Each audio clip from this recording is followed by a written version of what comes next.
Čauko, vítajte u hry World of Tanks, ktorú idem práve hrať. V tejto hre mám, neviem či poznáte, ale máte tu tanky a postupne si vyskúmávate ďalšie.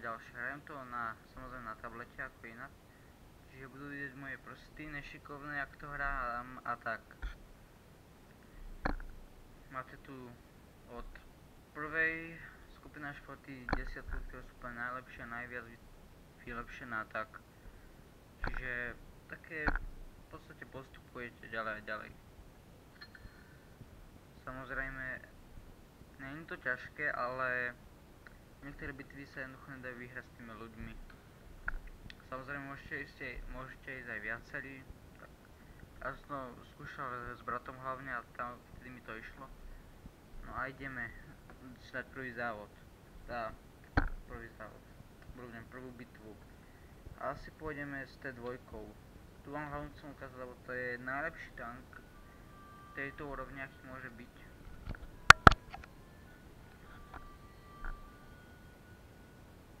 Už iba hlavne preto, lebo ten tank má strašne veľký pancier a málo ktorý tank ho dokáže prestreliť, alebo sa k vám dostane zozadu ten tank a proste vás rozdrtí, lebo je silný, ale je strašne pomalý.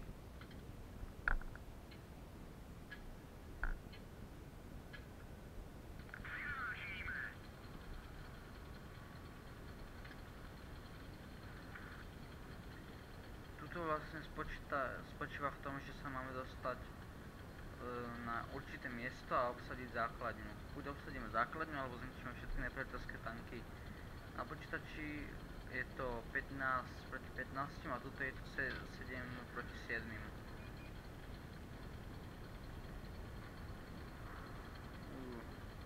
Toto nevyzerá dobre. Tam je veľa tankov a mne to môže uškodiť. Pretože keď sa dostanú dozad, tak je to nepríjemné. Ale koho tu nevidím? Keď vždycky nikoho zasahnem, tak to napíšem.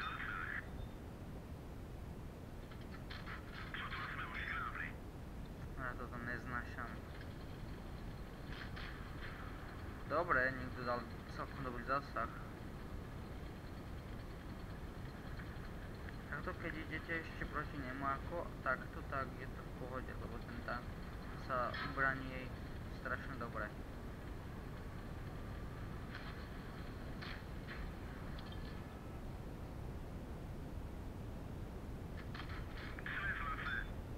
No tuto neviem ako trafiť, to je tam problém. Takže z tohoto boja sa radšej stiahnem.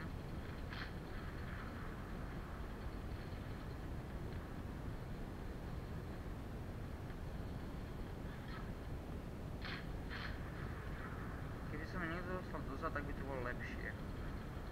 Určite, ale takto. Čo by sa mi teraz išlo, keby som išiel obsadiť základňu.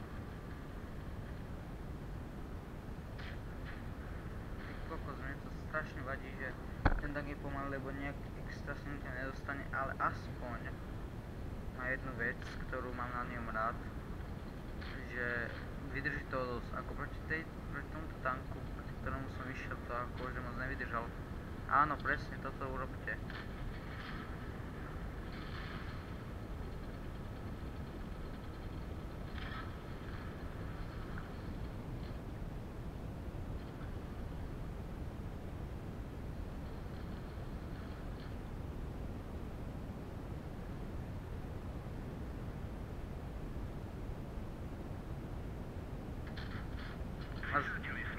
A zdančil som tak, yes, mám prvý kill. Čo? Prečo si dovoluje ten tank?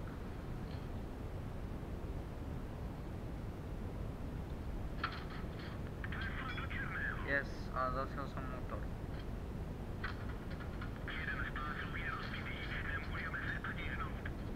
A zvíťazili sme.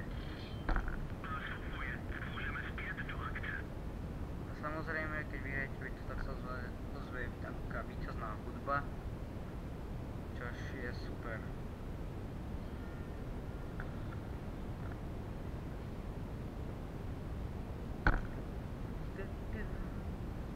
A tu sa môžem pozrieť, aký sme boli dobrí. Takže dneska žiadnu medailu, skúsenosti, máme koľko máme skúseností, koľko tankov sme zničili, koľko bodov, koľko sme dali poškodenie, tu dali do toho konca, no a tuto vidíme najsilnejšie tanky, aké tam boli. A najsilnejšie tam som bol ja, takže som mal, neviem, najsilnejší pancier alebo niečo také. A tuto sú ich mená.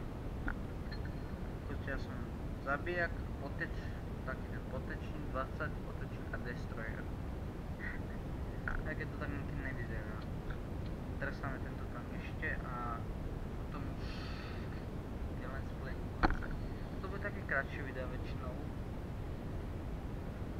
Dúfam, že vám to nebude nejak extra vadiť. Toto je dosť ťažká mapa pre tento tank. Ale ešte ťažšie by to bolo s T2, no. Tak to ešte dá celkom hrať, ale potom sú to ešte inakšie tanky, ktorými sa to robí oveľa horšie. Samozrejme môžete spozvať niekoho, kto má úplne, myslím napríklad úplne nejaký jesenkový tank, to je úplne nejaká jednotka a potom tá jednotka nemá šancu, samozrejme.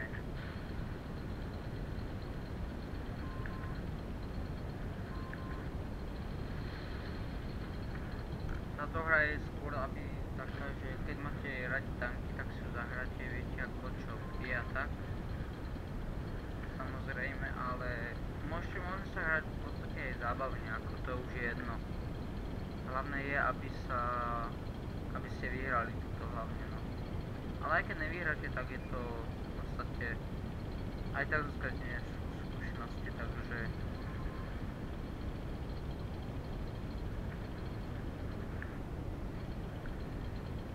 teraz vidíme, kam ide najviac tankov a vidíme, že sú tam dole, tam niečo ako vlakové nádraží a tam tu je. A tam sa celkom dobre stretávajú tanky. Tento tank je celkom rýchly, ak môžem podotknúť to aspoň, lebo a hlavne čo je asi najlepšie na tejto hre je ničiteľné prostredie. A zvyčaj sme rovno 2 tanky, to je dobré.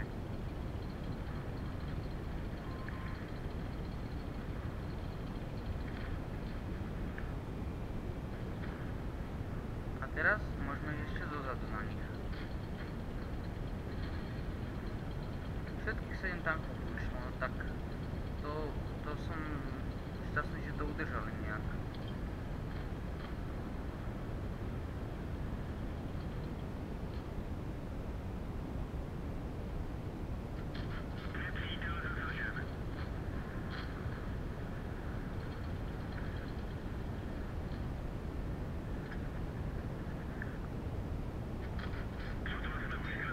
Pane, dal som to číslo, zasiahni to, tak proste zasiahni ho. Dlhé nabíjanie.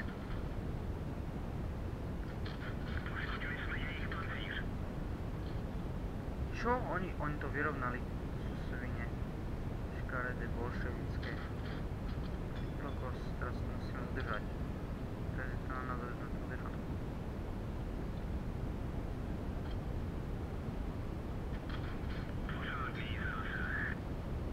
Ale nepomáha, už je iba jeden. A je mŕtvý. Sice som nezískal žiadny kill, ale aj tak si myslím, že to skončilo dobre. Keď vyhrávam, tak to je iba dobre, samozrejme. GG. To sa väčšinou píšu potroze alebo GG, keď sme vyhrali. Keď nie, tak nemáme čo napísať, lebo sme už mŕtvi. A nemôžeme ani napísať, môžeme iba do chatu napísať, čo majú robiť a tak. Keď to pozorujeme. No, teda, toto bol dobrý let's play. Takže, ak sa vám to páčilo, dajte like, ak sa vám to páčilo, tak môžete dať aj odber. Budem točiť viac takýchto videí.